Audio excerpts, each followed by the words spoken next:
And we are back here on Couch Coach Live, another Wednesday night under lights here on Couch Coach Live. We got a special guest in the building. We got our guy JB. What's going on, JB? What's up, man? Not much.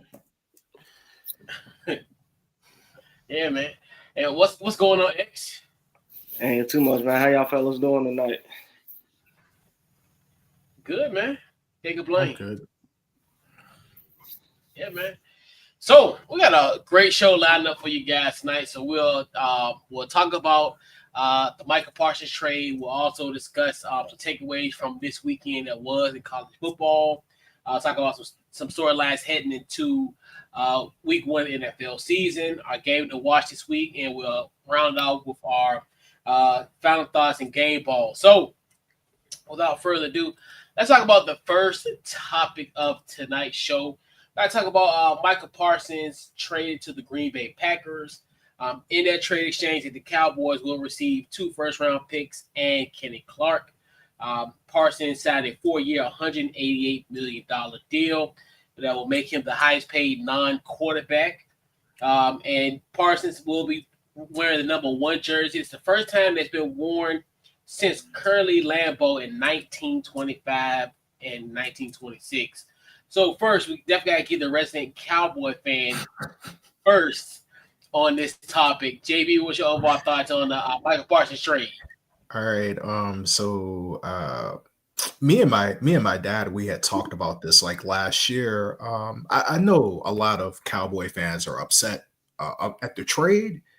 I personally am not upset at the trade, and there are a few reasons why. I think one, you have to kind of look at the situation Dallas was in. Dallas is kind of in a transition, and I'm just being an honest fan right now. They're kind of in a transition period, and I think that when you look at the situation with them paying Dak Prescott $60 million and them paying CeeDee Lamb $35 million, you couldn't have really afforded to pay Michael Parsons the amount of money he got from Green Bay. I mean, it would have destroyed the team for years to come. I mean, the salary cap, I think next year, the salary cap has been going up about 10% every year the last few years.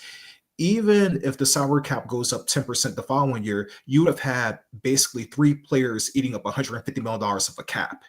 And that's just not good for team building. And I understand people are upset because, like he was a 2-time All-Pro, he was a very dynamic player.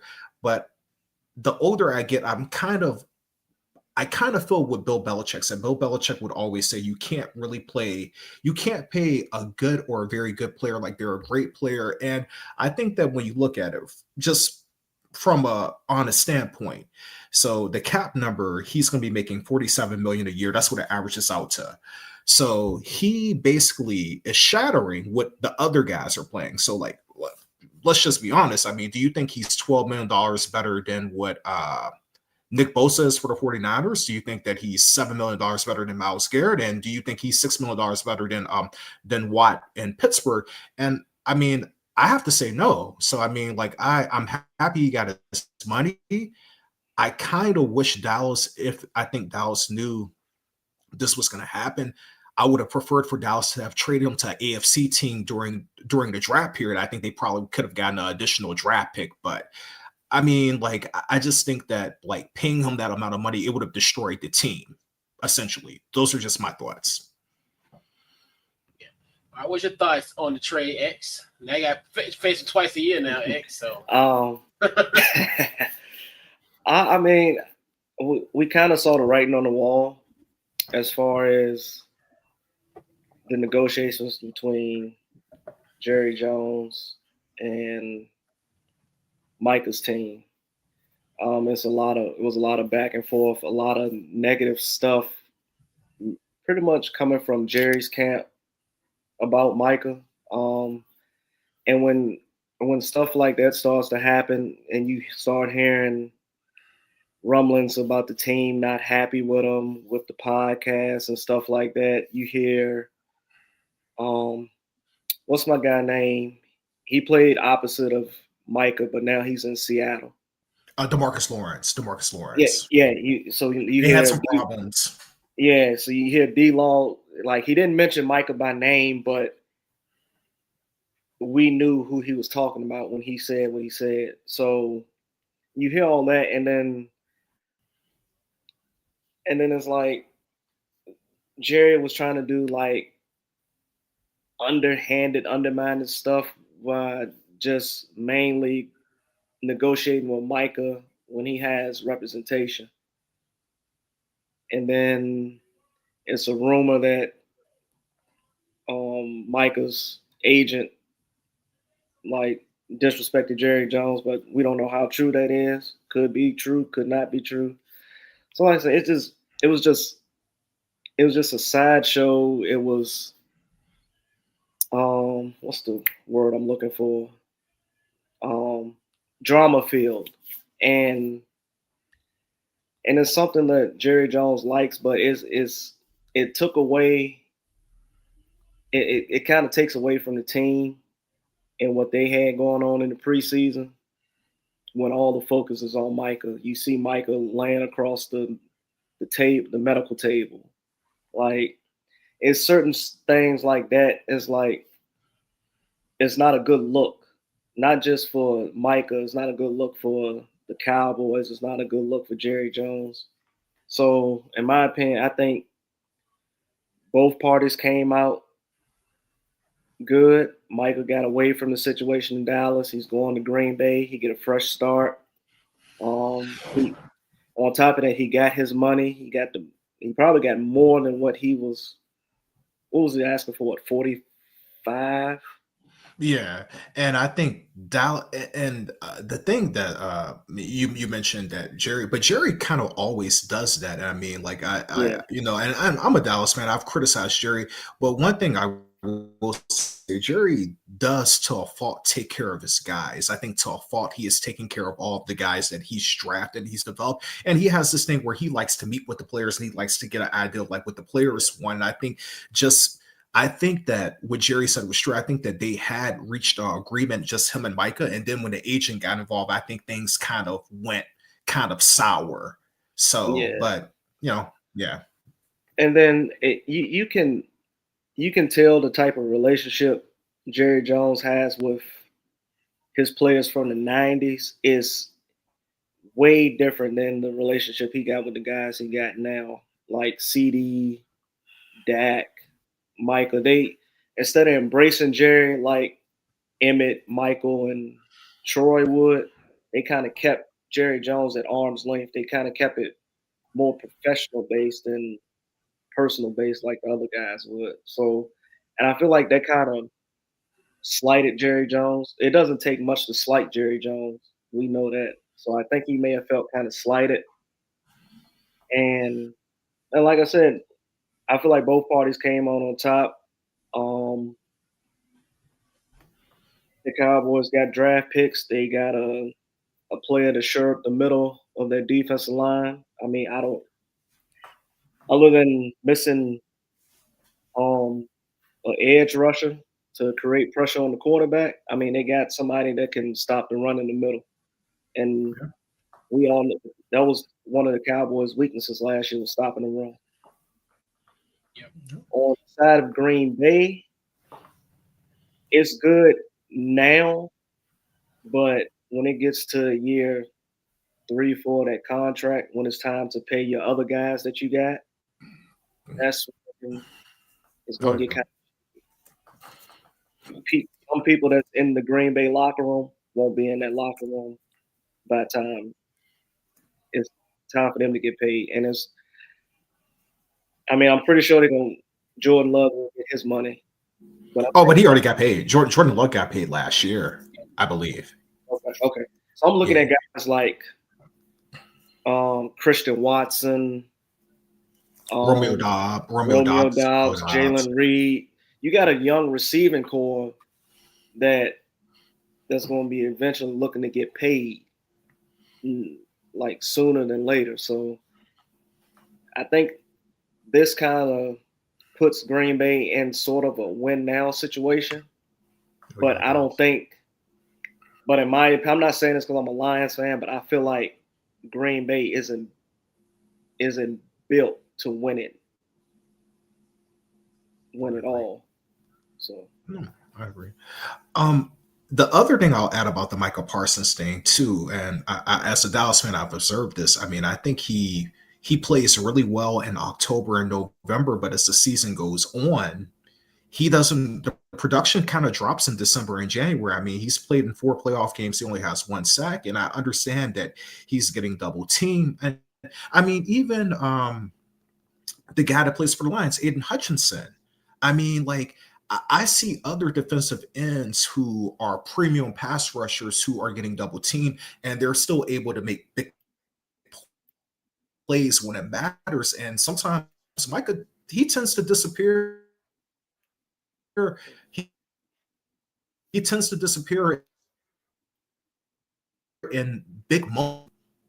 Yeah, he tends to be in big moments sometimes. And when you're paying a guy that amount of money, you expect for them to play their best as the season goes on when you're making a run to try to get to the Super Bowl. And he's faded as the year has gone on in his first 4 years. So those are just my thoughts. So. And he's been hurt the last 2 years. So we kind of seeing like a pattern. Yeah. I'm not saying he has the reputation of being injury prone, but he's kind of building a pattern towards being labeled injury prone. So we'll see. Yeah. I think I guess I'll first talk about the Green Bay aspect of it. Like you said, I think this is a nice little small fix for them, like a temporary fix for that line. Obviously, teaming them now with Rashawn Gray, I think that's going to be a nice duo on both ends. So I like that for them. But like you said, I don't necessarily think this is the quote-unquote the missing piece that Green Bay needs to put them over the top. So I look at that from that perspective. And like I do agree with you, JB, where I think they should have did something in March or April, like so they could have got at least a draft pick, somebody that could be they could have got a starter essentially for this year. I know, yes, you get the 2026 draft pick and the 2027 draft pick, but you could have got a first-round pick this year, somebody who could have made a difference for this team going forward. So that's one thing, too, like you said. And then, especially the Green Bay, I definitely think that would have been, as far as somebody that could potentially be in your path down the road, especially, with this 4-year deal that Micah got. You could be in a situation where you might play him in 2 or 3 years in the playoffs. So that's another thing where he could be essentially in your way. But I mean, I think initially when I first heard the trade, I really won't necessarily surprised because we knew it was inklings. It was going to happen at least in the other hold-ins that we talked about, throughout the whole month of August. We knew there was some semblance of, hey, this deal might get done. But you see, like on both ends, where it's like they were really budging. We talk about like T.J. Hawkins, not T.J. Hawkinson. Terry McLaurin situation, the guy from Cincinnati. So we kind of knew those situations were going to kind of get themselves Cam Hayward as well. We kind of figured that they was going to eventually get there, but that Cowboys, the Cowboys and Mike situation was slightly different. So that's kind of one of the things where I thought it was going to happen, but here we are.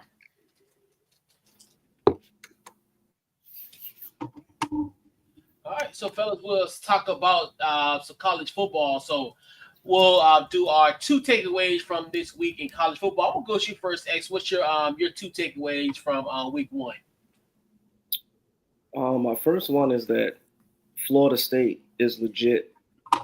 I mean, the way I think last season, I don't know what happened last season, but I think this season they are a legit threat to play in the ACC Championship game and earn a college football playoff spot. My second takeaway is that I feel like Steve Sarkisian has to let Arch Manning play.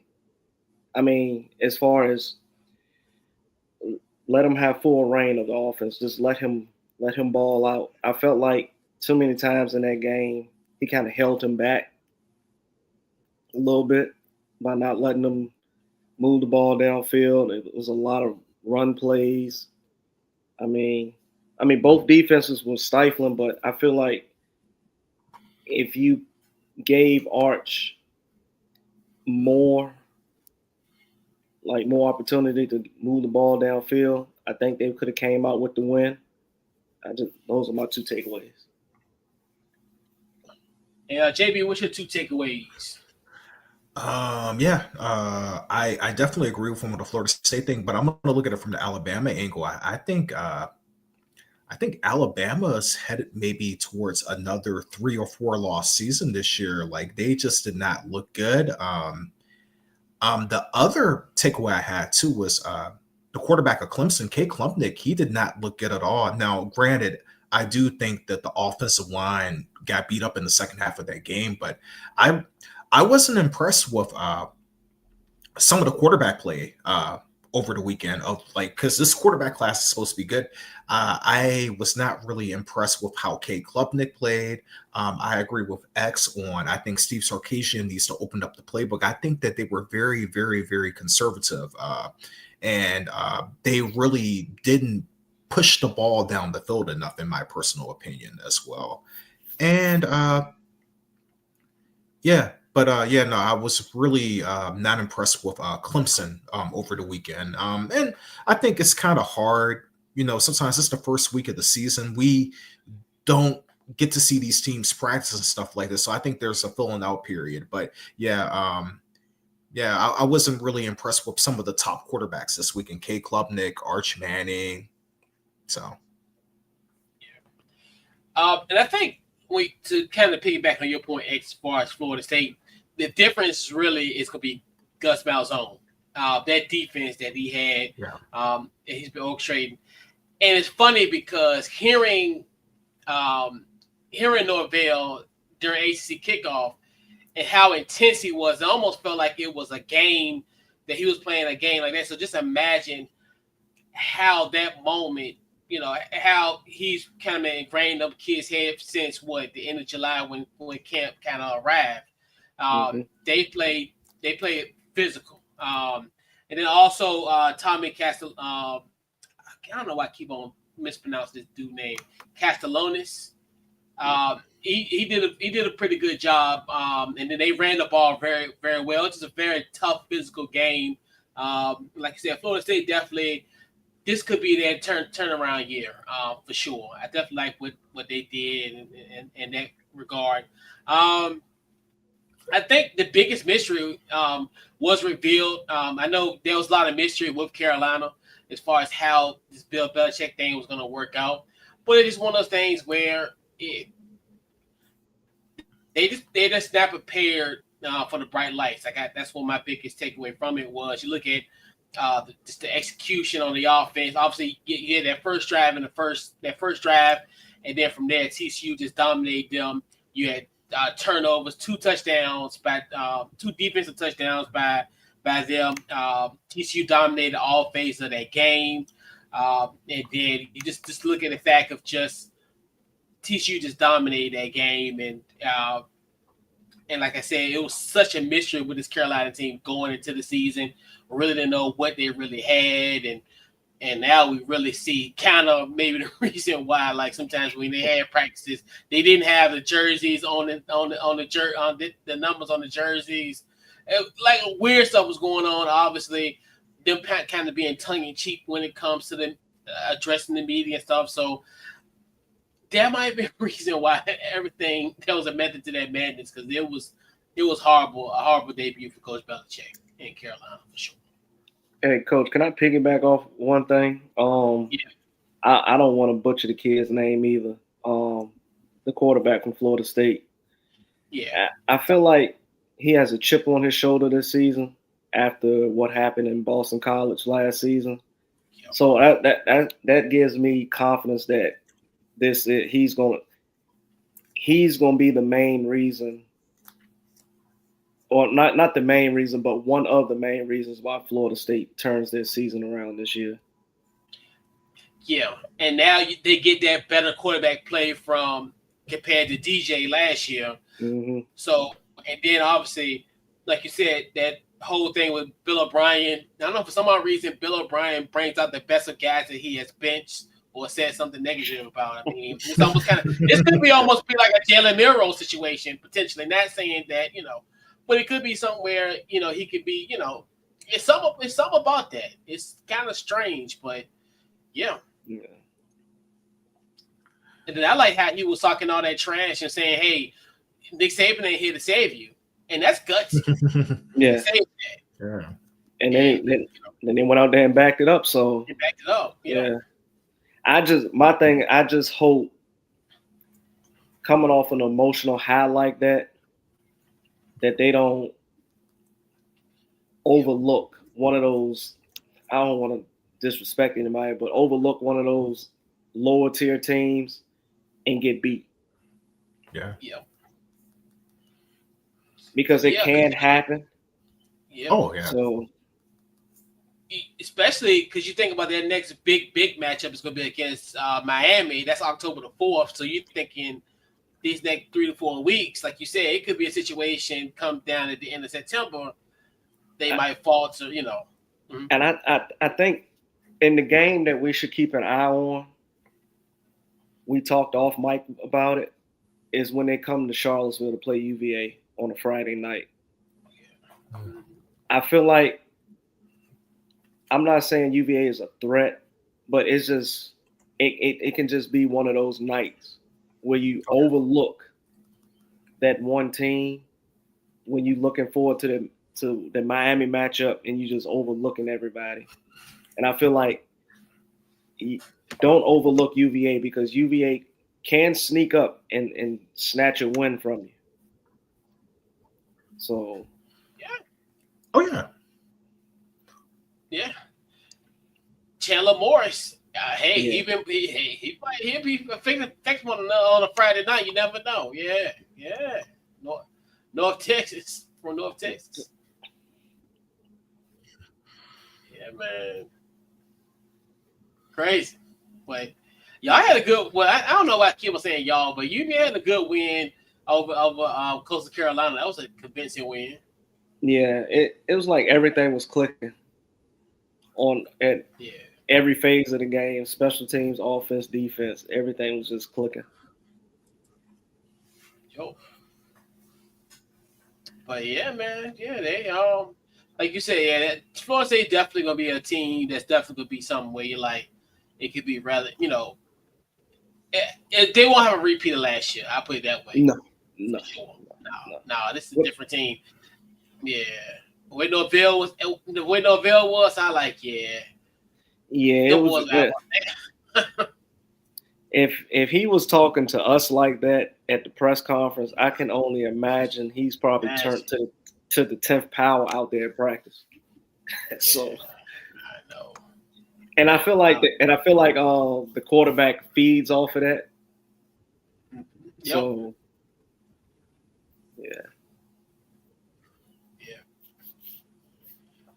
Yep. And then the other one, like you said, as far as also another kind of big point, like the Arch Manning situation, like you said, they did, because I think it was at one point, I think up in like the third quarter where it was his first completion past 10 yards. Like, I think he got that like in the third quarter, and I'm like, this is crazy. Like, but you see, and that's where it's like, and like you said, once you give him that full range, or the young kids call it let him cook, I think you'll see that from him. And I think and that's how I find so funny how people are so like finicky, not finicky. Let's say may be the best word, but more so of like just picking sides. Like finicky. That finicky would be the best word for it. Like with Arch, he's trash. He's this, that, and third. I'm like, but if you look at the game, Ohio State. It was one game. It's one game, and he was on the road. This was his third official start. He's going against a good defense in Ohio State. You got Caleb Downs, who's probably going to be more likely probably one of the top picks in the draft. You got a Matt Patricia ran defense. What you expect? Like, exactly. Right. But then next week he gonna ball out. They're gonna be like, well, he's going against this sorry team. He's playing a schedule. Yeah, and plus he's in the SEC. He'll have plenty of opportunity to shine. He'll have plenty of opportunity to shine. He will. So and we'll figure out. We're gonna figure out. Sure. Yeah. But like, Another thing that like I wanted to talk about too, because like you mentioned Steve Sarkisian being very conservative. I thought Miami made a very big mistake in the Notre Dame game. I thought that when they went up on Notre Dame, like they got very conservative and they let Notre Dame back into the game. Like they were fortunate that Notre Dame didn't come back and beat them, but I just thought that a lot of the play calling over the weekend in some of the games, it was just like, I don't know whether it's like there's a lack of trust with the players or they don't want to show too much early in the year. But like I thought a lot of teams were very, very, very conservative in games actually, and they shouldn't have been. They should have like opened up the playbook a little more.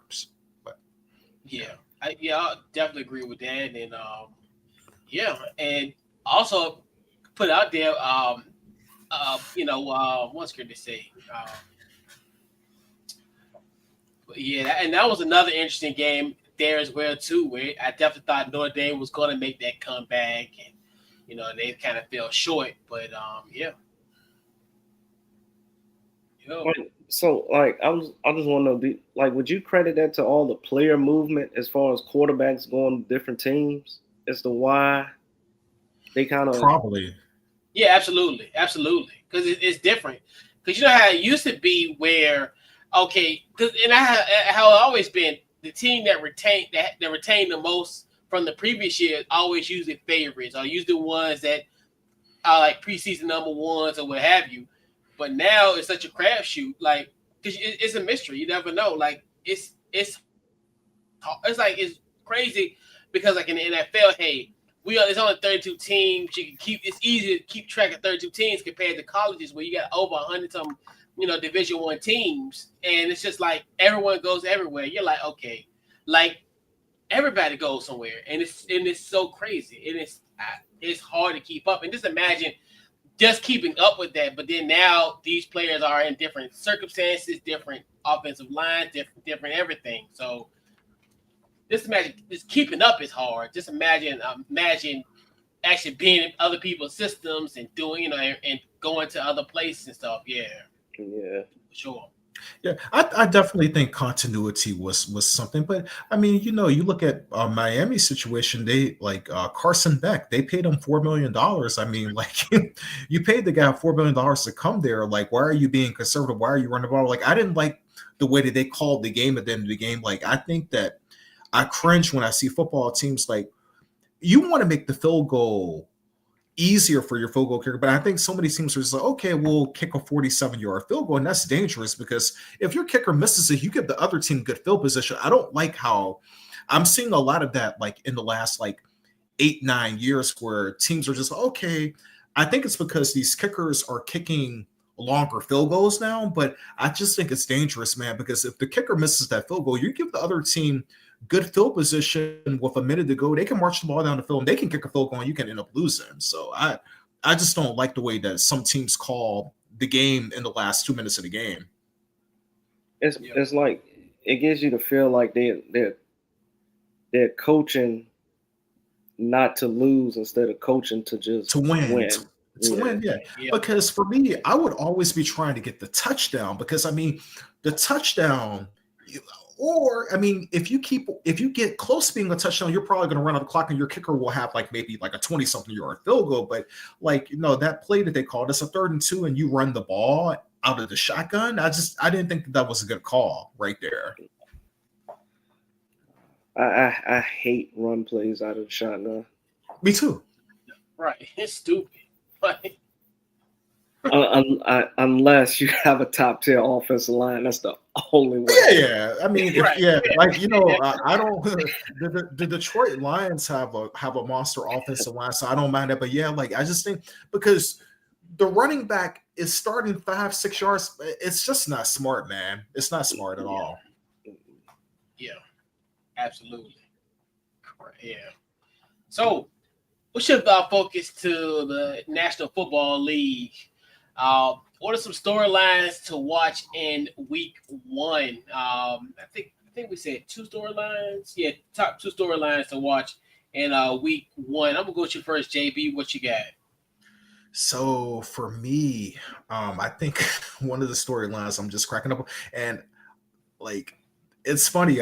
Like basically, I'm not saying this. I'm going to be paying really close attention to this game, but the Jets and the Steelers basically traded quarterbacks, and they go against each other in Week 1. That's like a very interesting storyline to me. I just thought it was very interesting how Pittsburgh today they weren't really referring to like the Jets by names and stuff like that. So that to me was like very interesting. For me, the biggest storyline for me is uh, the Ravens and the Bills play each other on Sunday Night Football. I'm really looking forward to that game. That's my game that I'm really looking forward to. And for me, the biggest storyline for me, which one of those teams is going to win? Because that could end up having some playoff ramifications. One of them might end up getting the number 1 seed, and the other one might end up the number 2 or the number 3 seeds. So that to me, I don't really make a big deal of it, because at the beginning of the season, so much stuff can happen. And a lot of times with teams not playing their starters in the preseason anymore, I think some teams look at the first game or first 2 games in the regular season kind of as like preseason almost. But I think that Baltimore Buffalo game is huge actually. And can Lamar break through and finally beat Josh Allen? What you got, X? My first one would be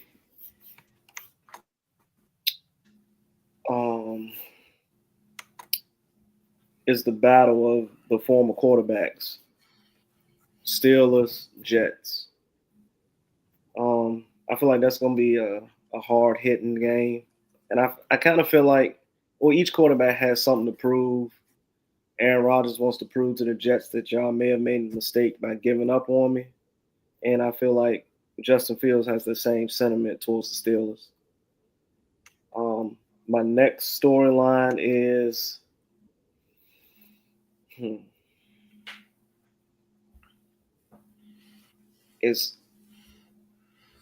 how different will the Dallas defense look without Micah on the edge? Like, will they be able to generate any type of pressure on the quarterback without sacrificing a couple of players, like instead of sending your front 4, you sending 6, and you leaving a couple guys on the island by themselves? And if that's the case, is Dallas secondary good enough to be able to hold the fort down? I see a lot of zone defense coming from Dallas this season. I don't think they have the corners to stick man to man for long periods of time. It kind of piggyback to both of y'all's storylines. The Aaron Rodgers return to New Jersey. It's going to be really interesting, the reception that he will get. Obviously, it wasn't the greatest few years with Aaron Rodgers with the Jets. So it'll be interesting how they will perceive him and how they will welcome him. And to your point, JP, as far as I look at that Ravens versus Bills, that's actually my AFC Championship game. So like you said, that would be a situation where the pendulum can swing, because, hey, not necessarily saying that this is the who wins this game is going to host the AFC Championship game, but it's kind of one of those things. And then it's also, like you said, it's an MVP battle.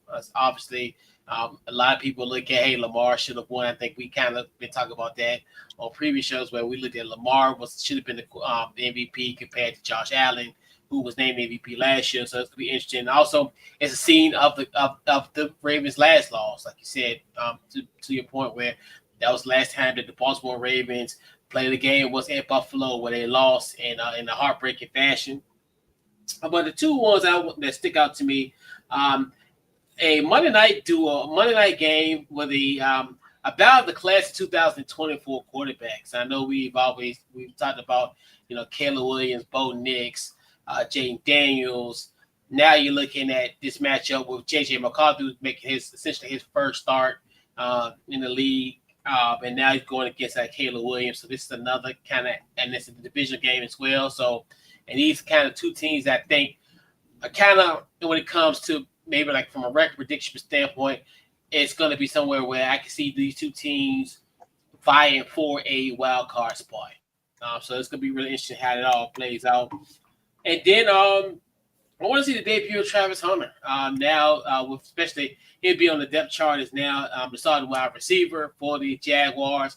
I'm really curious how that rotation will be with him, Brian Thomas Jr., and also De'Ami Brown. Like, that's going to be a really interesting trio of wide receivers to have. So I really want to see what Travis Hunter's going to do in this game. I know he's second on the depth chart for cornerback. So it's going to be really interesting how that all is going to play out this weekend for sure. Okay. Right. So, fellas, what is the game to watch this week? And I wanted to make sure that, because it's easy for us to say, hey, JB, Cowboys versus the Eagles tomorrow night, Packers versus the Lions for you, X, and then me, Commanders versus Giants. No, we got to have a game to watch that is not our squad. So I'm gonna go with you first, X. What's your game to watch this weekend? Well, my game is not even on a Sunday. My game is Friday night. Chiefs, Chargers. Ooh, all right. All right. What you got, JB? Oh yeah, that that was actually my game to watch as well. The Chargers and the Chiefs, because I think a lot of people think that basically the Chargers are going to take a step back this year, and they've had some injuries. But I'll do another game. So my game to watch this week for me, actually, this is going to be weird to say, but I'm gonna go with the Colts and the Dolphins. I think both of those teams are kind of teams that are kind of in the limbo. I think a lot of people are expecting those teams to be like 8 or 9 win teams. I actually really think the Colts are going to surprise people this year. I actually have the Colts winning the AFC South, but I think that this is the game that the Colts have to win if they want to win the division. So that's the game I'm actually looking at closely. Ooh, look, Daniel Jones versus Tua Tagovailoa. Okay. Yeah. Daniel Jones. Daniel Jones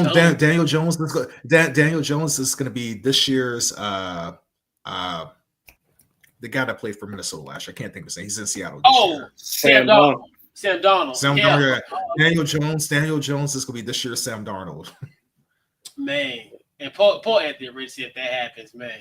Yeah. You'll never see the field that happen, man. He won't be in the Colts uniform next year if that happens. Absolutely not. Nope. He'll be going to the Rams. Watch. Sean McVay gonna scoop him up. Watch. Either him or the Raiders. I'm gonna shift my focus to college. And this is also out of a curiosity. I want to see Michigan versus Oklahoma.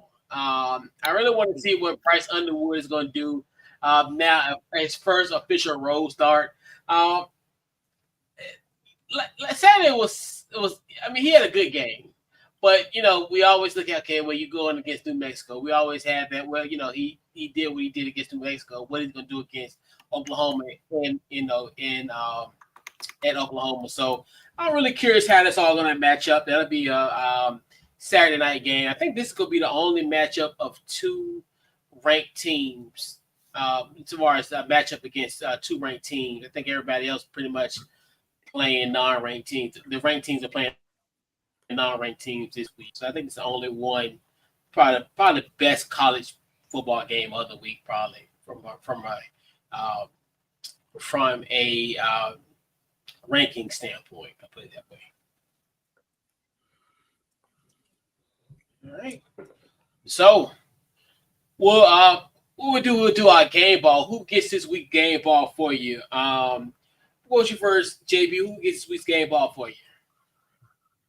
My game ball is a defensive effort, and I'm gonna give my game ball to the Ohio State defense. They really flustered Manning over the weekend. It was a really good old fashioned defensive game, actually. So I'll give my game ball to the defense of Ohio State, and Kudos to Matt Patricia. Yeah, man, that was. I know you don't have. I know you don't have good things to say about because you're a Lions fan, but yeah, Hey, kudos to him for doing his thing. Man. Won't he Daniel Jones offensive coordinator? Him and Joe Jones. No, not that. Oh no, not Daniel. Mac Jones. Mac Jones. Mac Jones. Oh yeah, Mac Jones. Yeah, Mac. I should know that. I should know that by now. My gosh, Daniel Jones. I mean, Mac. Michael McCorkle Jones. Yes, I cannot not forget that. They set that man up for failure, man. Yeah, man. Who you your GameBall X? I got two, and I hope I'm not taking these from you, Coach. I'm gonna go with Florida State, but I also got to go with LSU. And like I said, I hope I didn't take either one of them from you, Coach. Oh no, you good? No, it is rightfully so because we haven't had a game ball since like July. So hey, that's what we do here. Yeah.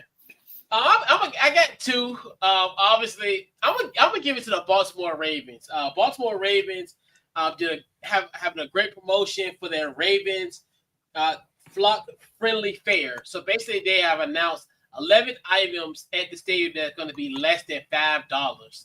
Like we always love a good deal at stadiums. I will always highlight that. We've talked about the Atlanta situation. I don't know what Utah because they used to be the Utah hockey team. I forgot what their new name is. But they had lower prices, and we talked about them as well. I forgot what's their. I think they're the Mammoth. The Utah Mammoth is their name now. Okay, yeah. And they had great concession prices. So for $5, you can get a barbecue chicken sando, $4.99. You can get nachos for $4.49, hot dogs $3.49, pretzels $1.99. You can get a soda for $1.99, and a 12-ounce. Oh no, the soda is $3. I think the soda is $3.99. My bad. And the 12-ounce beer is $4.99. So that's one of my game balls. But my final game ball, RIP to Stream East. I blame all the gatekeepers, and this is something that everybody in America should have gatekeeped. They officially shut down Stream East. It went dead today. I'm gonna tell you what happened because everybody, I swear to you, when you go in these group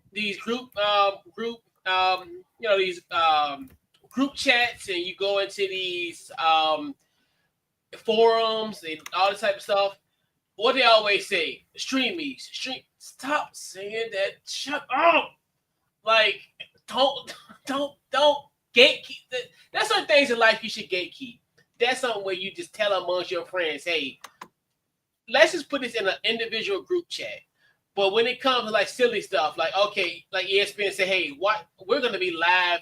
Troy and Buck's gonna be in this game, and then they'll put in the captions and everything, Stream these. Or like I'm in the Commanders group. Oh, wait till you watch the game.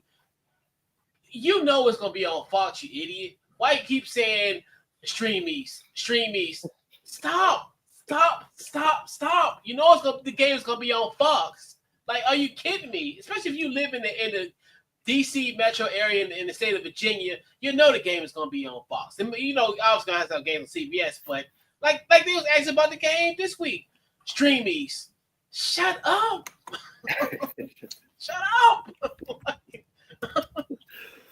So, RIP to Stream East. But yeah, man, especially it was a great option for, if you ain't got the money, you want to pay big boy bucks for these apps. It helped for some people. I know once upon a time I was told about Stream East, but I was told it, but yeah, everybody and their mama told everybody about Stream East. That's why we're here today as a gun app. It's gone now. Yeah, man. Yeah. But yeah. All right, so we'll round out tonight's show. Whoops, guys, just some final thoughts, social media, plug away anything got going on. X, telling what you got going on this weekend and what have you. So yeah. All I got going on this weekend is the Wake Forest and Western Carolina game. Can't wait for that.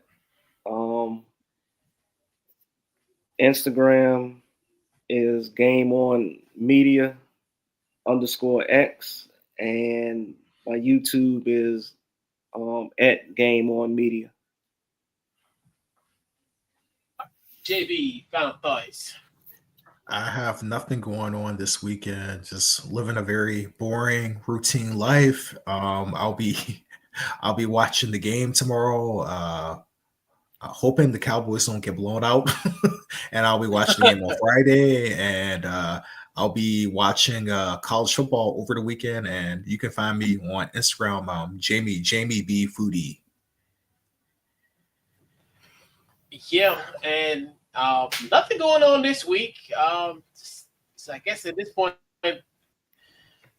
my schedule starts September 20th. So we shall see. I'm still holding on hope for next Saturday, but we shall see. We'll discuss that at a later date.